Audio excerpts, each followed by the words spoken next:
ururka samafalka ee tawfiiq ee ka howlgala magaalada Boorama ee had iyo jeer ka shaqeeya khayraadka iyo dadka danyarta ah ama qolooyinka xanuunsanaya u gargaara ayaa had iyo jeer waxay dadaal balaaran ka muujiyaan sidii ay ugu gurman lahaayeen cid kasta oo tabaalaysan.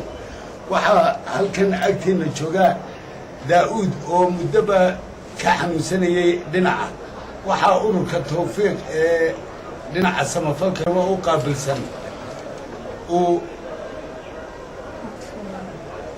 hawlo badan oo khayriya ugu baaqay dadka ku nool dibadaha iyo kuwa ku nool dalka gudihiisaba sidii dhibaatada haysataa Daawud wax loogu qaban lahaa.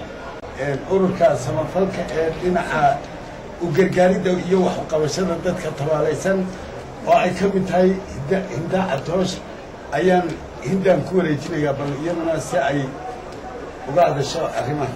bismillaahi raxmaani raxiim. waxaan soo gaaray maanta lacag dhan $300 haddii aan ahay ururka tawfiiq oo ay soo direen walaalahayga jaaliyadda joogta Minnesota.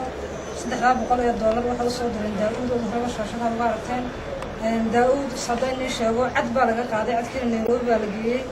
31 bisha ayay jawaabtiisa imanaysaa, markaasaa qalin lagu samayn doonaa insha Allah haddii Ilaahay yidhaahdo. waxaan leeyahay hablaha lacagtaas soo diray jazakumullahu khayran jazaa. Daawudna caafimaad saraacan Ilaahay kugu siiye oo Daawud nagu gudalmaqnaa. dadka dibadda jooga iyo inta la joogtay assalaamu calaykum. jazakallahu khayr way mahadsan yihiin. idinkiina soo gurmayna waad mahadsantihiin. dembigiina Allah dhaaf. hantidaa halkan kasoo qayr Allah idin geliyo. awlaadiina waryihiina kuwa khayr qaba Allah idinka dhigo. intaan haynina kuwa khayr Allah idin siiyo. idinla joogta ee qaylisay ee khayr dhaanta ay fidisay iyo intiina soo gurmatay magankiyo midii Allah idin barakeeyo.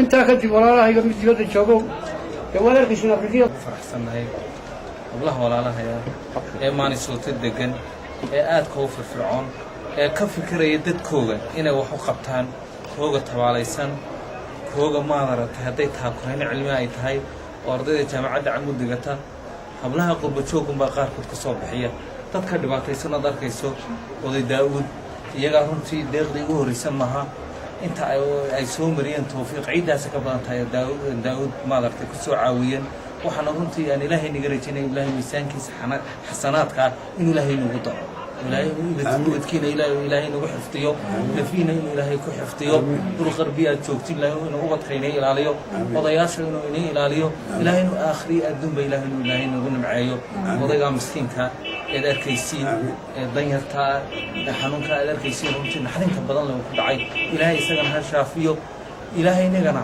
ميزان كيسين حسنات كإلهي نجليو وبالله